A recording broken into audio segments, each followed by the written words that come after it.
ये 3 गलतियां आपको पैसे के बहुत सारे जंजाल में फंसा सकती हैं, कर्ज के दलदल में धकेल सकती हैं।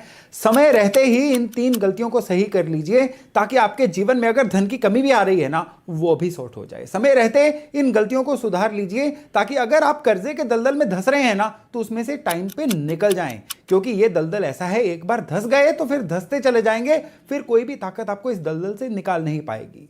बहुत सरल कुछ एस्ट्रोलॉजिकल कॉन्सेप्ट्स हैं जिनको समझना आज आपके लिए बड़ा जरूरी है। इसलिए आज का वीडियो बहुत विशेष होने वाला है, क्योंकि ये वीडियो कैपेबल है आपको कर्जे के किसी भी जाल से निकालने के लिए। अकेला ये वीडियो कैपेबल है आपको धन की किसी भी दिक्कत से निकालने के लिए। नमस्कार, मेरा नाम है योगेश शर्मा।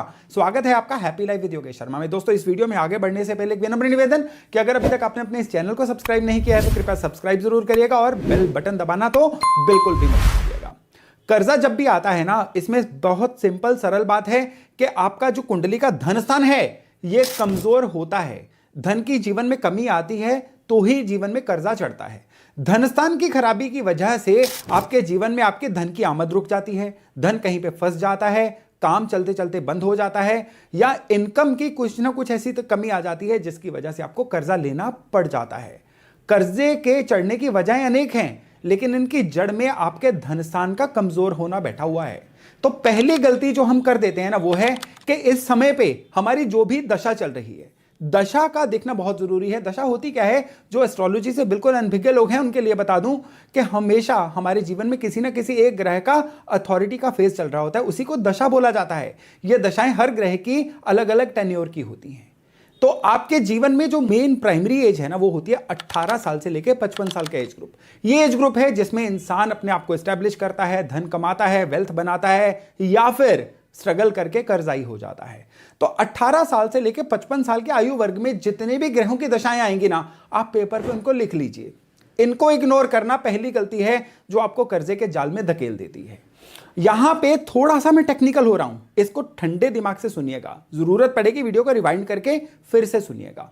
आपके बर्थ चार्ट में जो आपका धन का लॉर्ड है और जो आपका दशा का लॉर्ड है, ये आपस में इनका सही तालमेल होना चाहिए। ये अगर आपस में दुश्मन रहेंगे तो आपके जीवन में उस ग्रह की दशा में धन की कमी आएगी। आपके जो धन के लॉर्ड हैं और आपके जो दशा लॉर्ड हैं, इनका आपस में बैठे होने का एंगल सही होना चाहिए। ये सही नहीं है तो आपके जीवन में धन की कमी आएगी।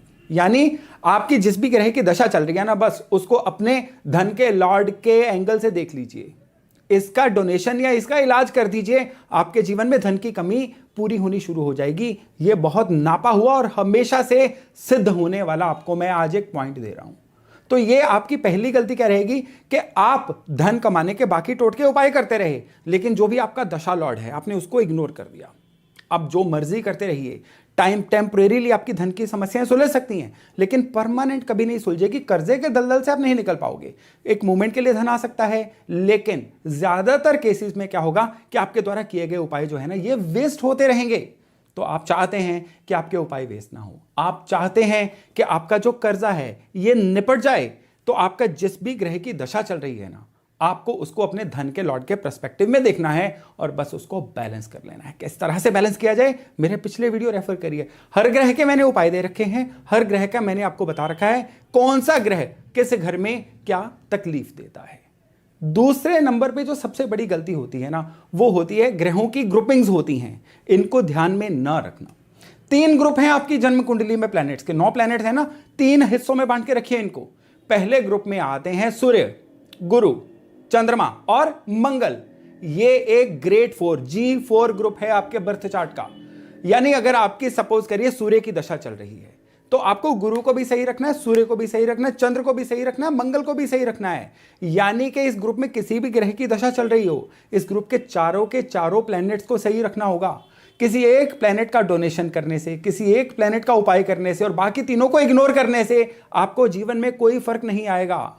आपके जीवन में बरकत की कमी बनी रहेगी। तो इस ग्रुप में से किसी एक प्लैनेट का भी आपका समय चल रहा है ना, तो आपको क्या करना है, बाकी अन्य 3 को भी सही रखना है। ये चमत्कार दे रहा हूं आज आपको भी दे रहा हूं, और वो लोग जो अभी एस्ट्रोलॉजी सीख रहे हैं ना, उनके लिए ये बहुत चमत्कारी पॉइंट है, इसको नोट करके रख लीजिएगा। तो अगर आप इस जो G4 है ना, इसको बैलेंस रखते हैं, तो आपके जीवन में कभी भी धन की कमी नहीं आएगी। सूर्य जब धन की कमी देते हैं ना, तो ये क्या करते हैं, लोग आपके वैरी होना शुरू हो जाते हैं, आप सही लोगों को दिखना ही बंद हो जाते हो। गुरु जब खराबी देंगे तो गुरु की खराबी किस तरह से होगी, धन आएगा बाद में, इसके जाने के रास्ते पहले से ही बने होंगे। मंगल की जब खराबी होगी ना, तो क्या होगा, इंसान के अंदर की जील एनर्जी ही खत्म हो जाती है कुछ ना कुछ करने की, उसके अंदर की एम्बिशन ही मर जाती है, वो बस गुजारा करता है। ये मंगल की खराबी होती है, धन की कमी देने की। और चंद्रमा जब खराब होते हैं ना, तो इंसान की डिसीजन मेकिंग पावर खत्म हो जाती है, इंसान डिप्रेशन या स्ट्रेस एंग्जाइटी का शिकार हो जाता है, जिसकी वजह से उसको धन की कमी होनी शुरू हो जाती है। अब देखिए आपकी जिस भी ग्रह की दशा चल रही है, अभी मैं 9 प्लैनेट्स में से पहले ग्रुप की बात कर रहा हूं। अब अगर मैं दूसरे ग्रुप की बात करूं, तो दूसरे ग्रुप में आएंगे शनि, शुक्र और बुध। ये जो है ये दूसरा ग्रुप है, ये 3 प्लैनेट्स का ग्रुप है। और ये जो तिकड़ी है ना, इसकी भी उतनी ही इंपॉर्टेंस है।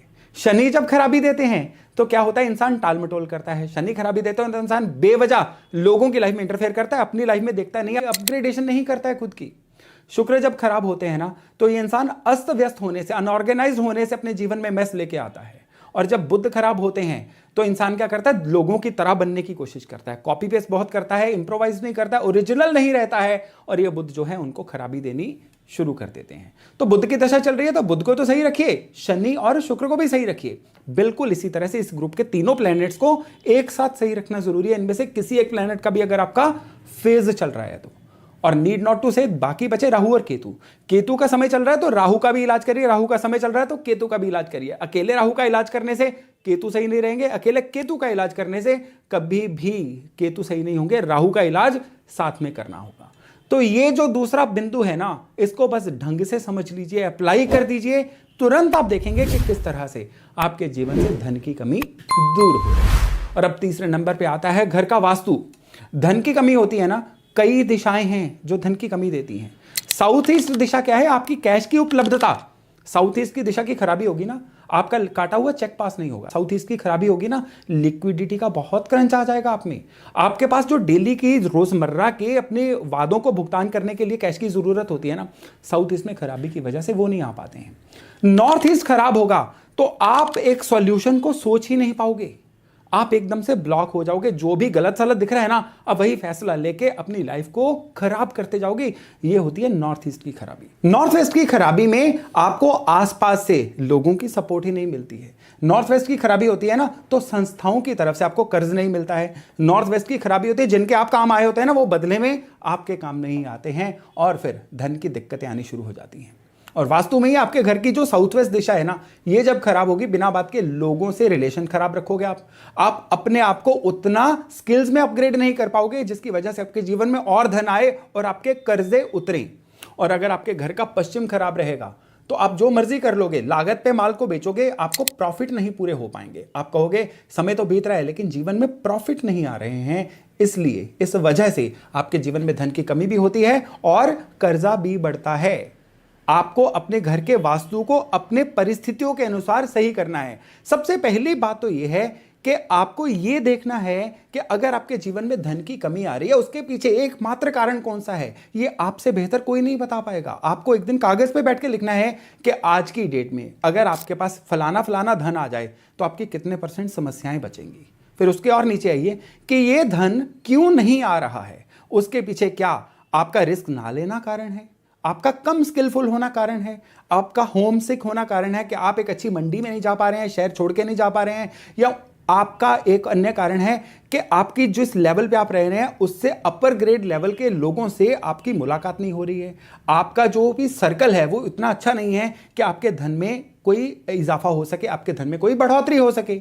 ये आपको देखना है कि अगर आप धन की कमी से जूझ रहे हैं तो उसके पीछे एग्जैक्टली कारण क्या है। कहने को आप किसी को जो मर्जी कहते रहे, हमारी किस्मत खराब है, अगर मैं बड़े बाप के घर पैदा हुआ तो ऐसा होता, मेरी लॉटरी निकल गई होती तो ऐसा होता, कहने के लिए भी इस कारण है। अंदर का कारण आपको पता है कि वो कौन सा ब्लैक हॉर्स है जिसने आपको रोक के रखा हुआ है। अपने अंदर के ब्लैक हॉर्स को पहचानिए। कहते हैं ना, दिमाग में 2 हॉर्स होते हैं, काला घोड़ा और सफेद घोड़ा। जिस घोड़े को आप ज्यादा फीड करते हो वो जिंदा रह जाता है और दूसरा जो है वो कमजोर हो जाता है और फिर मर जाता है। है। अगर आपने गलत चीजों को हवा दे के अपने अंदर के जो वाइट एनिमल है उसको खराब कर दिया है, तो अब उसको वापस जिंदा करने का समय तो अभी आया है। आपको पहचानना होगा कि दरअसल वो कौन सा पॉइंट है और उस पॉइंट का ग्रहों से या वास्तु से क्या कनेक्शन है, इस वीडियो में मैंने आपको बखूबी बता दिया है। तो ये 3 बिंदु जो हैं, आपकी रनिंग दशा, दूसरा किस प्लेनेट का फेज आपका चल रहा है और उसके ग्रुप के बाकी प्लेनेट्स कंफर्टेबल हैं कि नहीं, और तीसरा आपके घर के अंदर की कौन सी दिशा आपकी वर्तमान दशा के लिए जिम्मेदार है। इन 3 बिंदुओं को लिख के रखिए, इन 3 बिंदुओं को बैलेंस करिए। कोई कारण ही नहीं बचेगा कि आपके जीवन में कर्जा टिक जाए, कोई कारण ही नहीं बचेगा कि आपकी इनकम ना बढ़े, कोई कारण ही नहीं बचेगा कि आज आप जिस स्तर पे हैं उससे 4 गुना ऊपर आप बहुत ही जल्दी नहीं बढ़ें। इस वीडियो में दिए गए बिंदुओं में अगर आपको अपनी दशा जाननी है तो आपके मोबाइल एप्लीकेशन में कई ऐसी एस्ट्रोलॉजी की एप्लीकेशंस है जिसमें आपको पता चल जाएगा कि वर्तमान में आपकी दशा कौन सी चल रही है। बस उसको निकालिए, अप्लाई करिए और जीवन को कर्जा मुक्त करिए। आज की जानकारी यहीं तक। मैं आशा करता हूं इसे लाभ लेके आप अपने जीवन में खूब अच्छा परिवर्तन लेके आ पाएंगे। तो चलिए, बहुत जल्द मिल रहे हैं नए टॉपिक, नए विषय के साथ। अपना खूब ध्यान रखिएगा।